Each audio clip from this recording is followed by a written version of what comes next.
We have come to the third part of the how and where do they buy training, and the bottom of the conversion funnel, sales funnel. You need to tell me now, when you've been through the top of funnel training and the middle of funnel training, where you feel the gaps are in your business.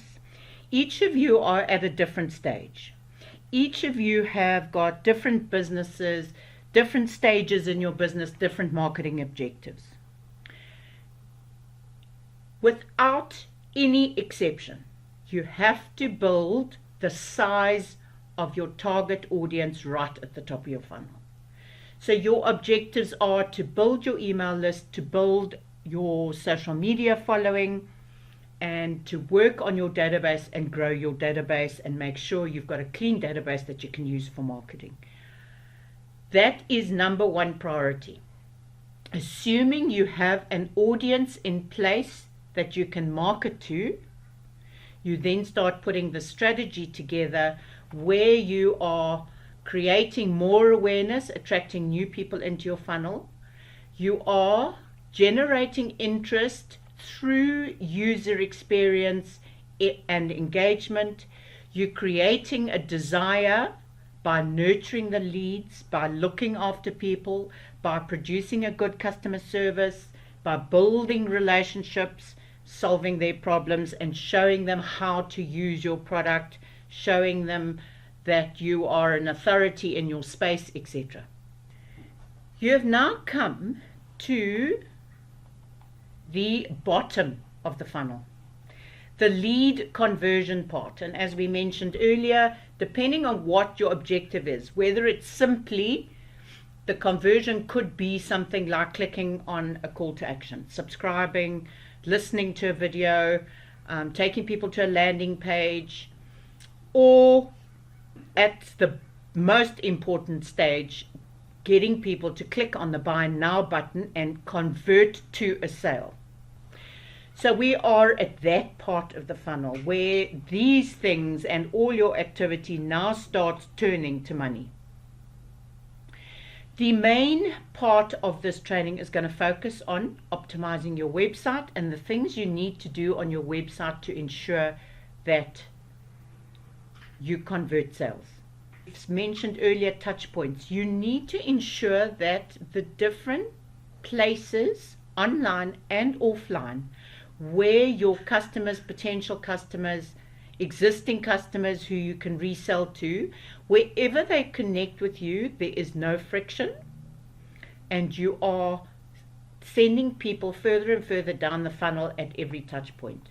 Retargeting revolves around when you redesign a product, or you add value to a product, or you upgrade a product and you want people to buy up or renew a membership.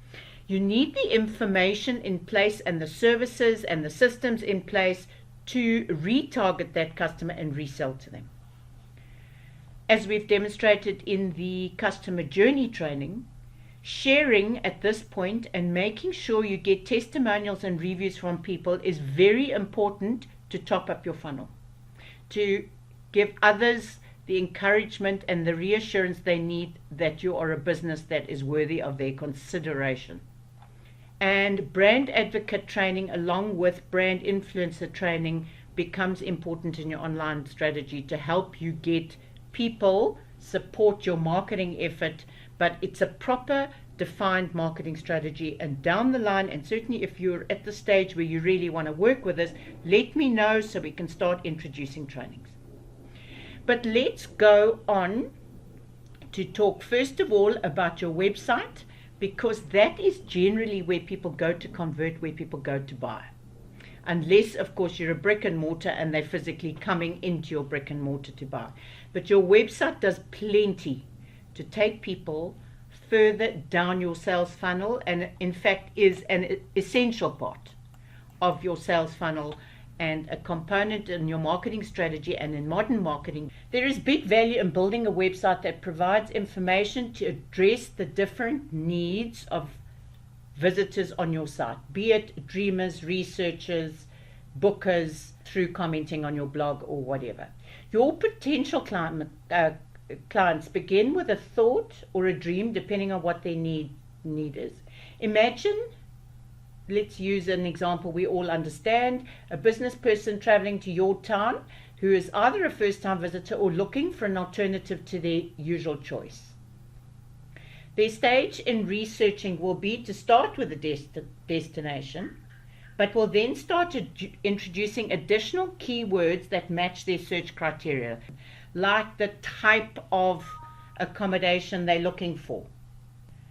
So you've got to start thinking now about these search terms and introducing these search terms and the frequently asked questions. You don't want them to make assumptions based on the quality of what you sell or provide on their own accord. You've got to answer questions for people. You've got to reassure them as they go down your sales funnel. Let's just have a look at some statistics that give you an indication of this, how people buy and where people buy. In 2017, 59% of e-commerce sales occurred via mobile. Do you understand why I'm saying everything has to be responsive? We're going to talk more about a few tips on how you can optimize the actual conversion on mobile in a minute. 71% of mobile purchases are influenced by emails. Do you now see why I've been harping on emails?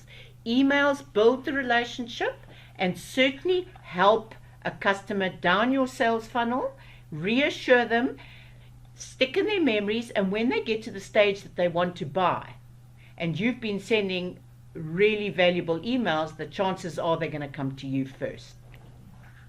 And when people come to buy, they're going to go and search directly for your brand website, taking you back to stage one where we went, people look for a brand website. After search, one of the next steps is to actually go and search by brand. Next point, 85% of customers start a purchase on one device and finish on another.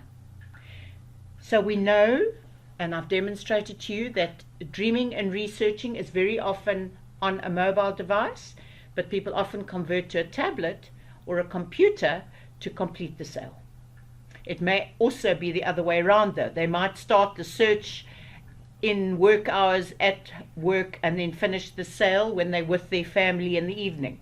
Be aware of all these different ways people buy, how do people buy, and where do they buy, and optimize your content for those opportunities. The better you do it than your competitors, the better chances you have of converting the sale.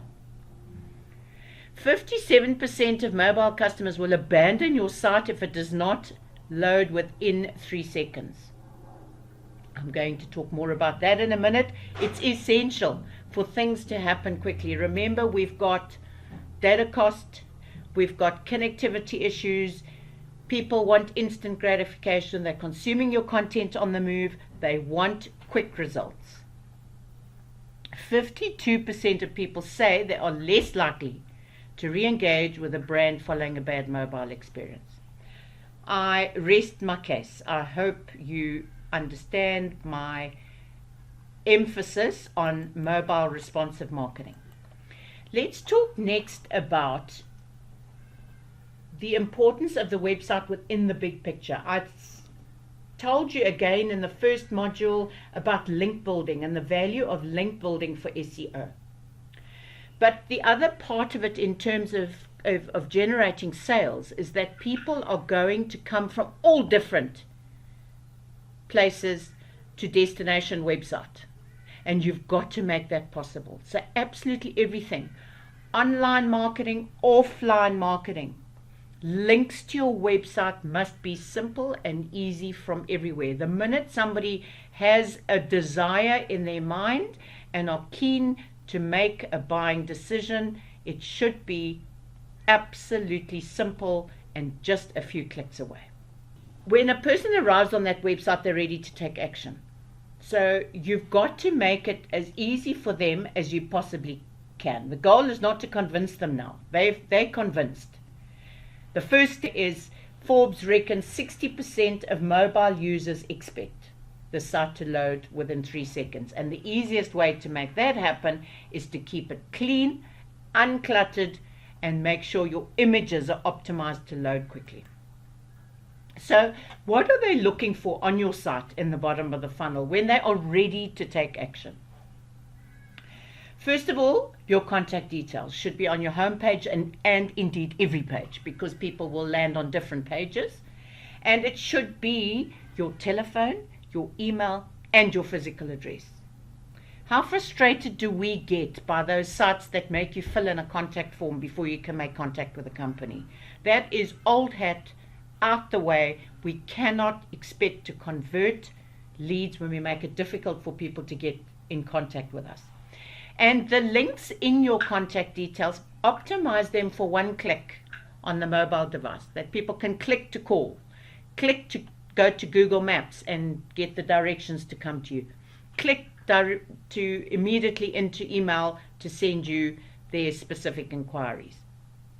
And if you're going to use a form for people to fill in, make sure the form is concise, that you are not asking for a whole bunch of irrelevant information. What do you really need?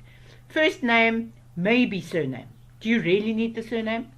Certainly an email address and a telephone number, just in case either of those is incorrect.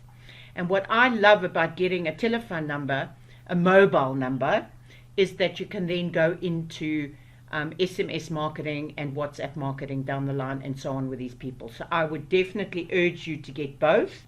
Obvious call to action and a 2-step, maybe maximum 3-step process to convert. It should be very clear and the button should be very big. People are on a site often on mobile devices, we've said. Make the call to action button stick out and be big enough to click on easily. Don't you hate it when you go to unsubscribe from an email on your mobile device and the unsubscribe button is so tiny that you can't find it? What does that do? It irritates you. It doesn't keep you on their list. It irritates you. So build relationships, make it simple for people to see where to go next. Social media links.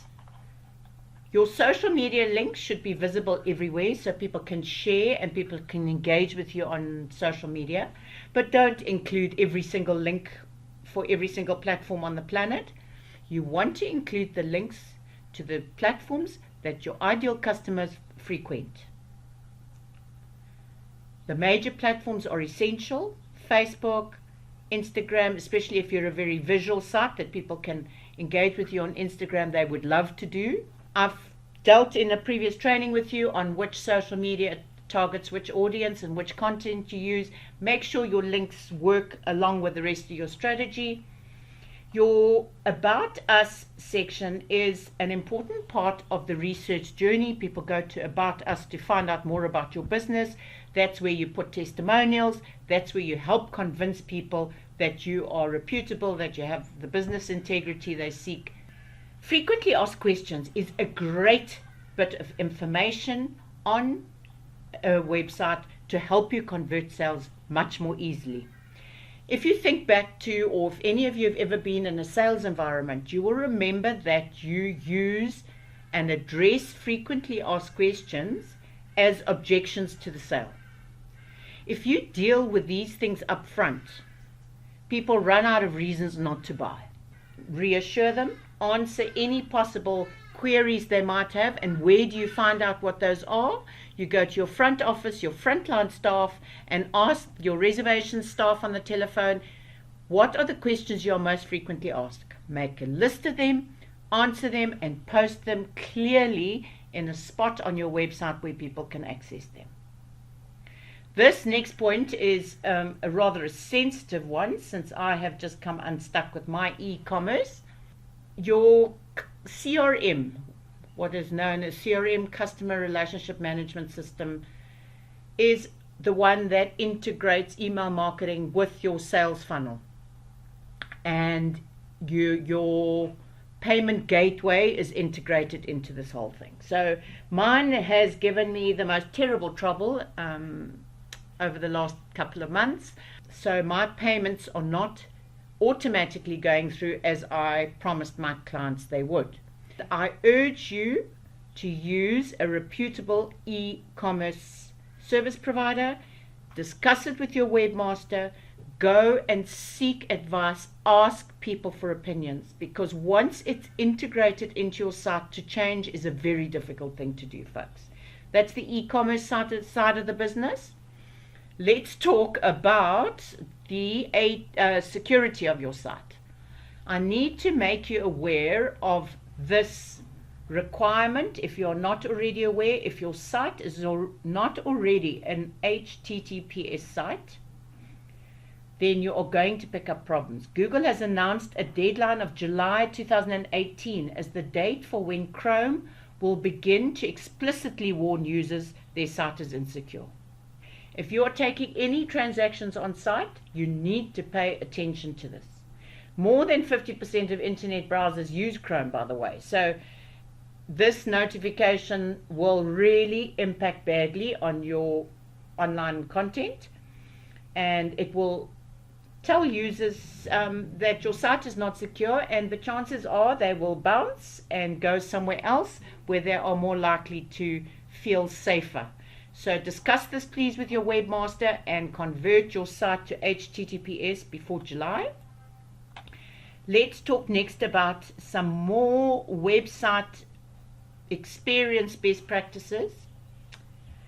Is it clearly obvious that people are landing on your site? Is your branding in line with the rest of your content? Does your content on Facebook, to your landing page, to your website, to your offline printed material, etc., all look the same?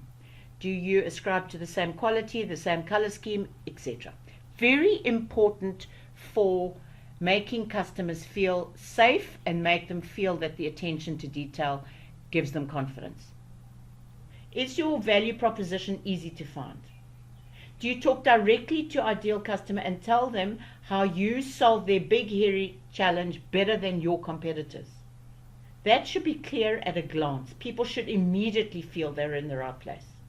If people don't have an understanding of what your company does and who it does it for and how it does it differently, they're not going to stick around. Is it clear what products and services you are offering, what the variations are, what the differences are? Help people make the decision about which is the best one for them. I love this. Is there an instant emotional connection on your site? Do they feel that they like you as a brand? Are you attracting your tribe? And then navigation. We've discussed the few clicks of a finger on mobile devices. What is the journey clear, and what is the next step? Navigation on your site should be easy to understand. Don't try and name your pages fancy names that people don't understand where they go to find contact us information. Use standard names that you see on the successful websites. There's a reason people don't get clever. There is also, just quickly as a final thing and demonstrated by this slide, the use of white space. It doesn't necessarily mean white, but it means uncluttered space. Try to use uncluttered space where you have call to action and want people to take action. It makes it easier for them to know the next step. Okay, so what's next to help your marketing with your website? A blog is the heart of your content strategy. Encourage people to view and subscribe. Google loves new content on your site. There are people who prefer reading blogs and are not on social media. Many reasons for you to get into the blogging strategy, and when you are ready, if you're not finding the support you need in this group, tell me and we'll do it. I just do not want to jump ahead and do stuff that terrifies people that are not yet ready and then will suffer from overwhelm and abandon the whole exercise. Research shows that 79% of consumers trust online reviews and testimonials, as personal recommendations from their friends or peers are much more positive, so capitalize on them.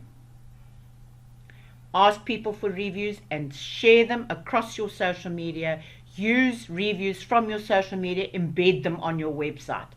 Images is a very important content. It's not just a case of putting a pretty image up. Stock images are convenient, and certainly you must not use copyrighted images. You must ensure you have stock images. There is a resource in this group for you to go to get great free stock images that are not going to get you into trouble. But you need to create and use some of your own quality images. They build credibility. Using real photos of your team, your office, etc. on your homepage paints a realistic portrait of what people can expect from your business. And high quality images show professionalism and attention to detail. Finally, on this slide, video. This is certainly not an essential practice, but it is growing in application and value. A quick introductory video on your homepage explains what your business does, gives people a connection with you, personalizes your brand, and makes it easier for people to connect. Come up with a welcome video explaining to people what is happening on your site, what to expect, tell them where to go next for specifics they might require, help people navigate your site, give people confidence that they are with the right tribe. Next, I want to mention pop-up, intrusive interstitials, which is what they use to describe anything that obscures the main content, either prior to or during the user accessing it. It is something that pops up while a user is visiting a page. And you will see from these images, it specifically is, I believe, to help mobile device users have a better experience. You do not want to waste time coming up with these kind of things coming up, and that sends them to abandon your page. So don't let it come up instantly. Give it a few minutes, and don't let it cover the whole page. Let them already see what they want to see below, so when it does pop up, they can easily shut down the pop-up if they want to proceed with their journey, or have the option to check the pop-up. And now my mobile optimization tips. We have discussed mobile friendly. Here is the link. Use this link. It's in your tip notes. Put your URL into that link and just confirm your site is responsive. Responsive means that the content is displayed differently to suit a mobile device screen and help scrolling. It will look sometimes quite different to what it does on a PC or a tablet. They all look quite different. You would also be wise to check your website on different devices to see how it looks and see if your stuff is appearing in the right place. You need to do this with your webmaster. Get them on board. Get them to optimize your content for mobile device. You want less text and more pictures. We know about people look at pictures and video more than they read. Use that to your advantage.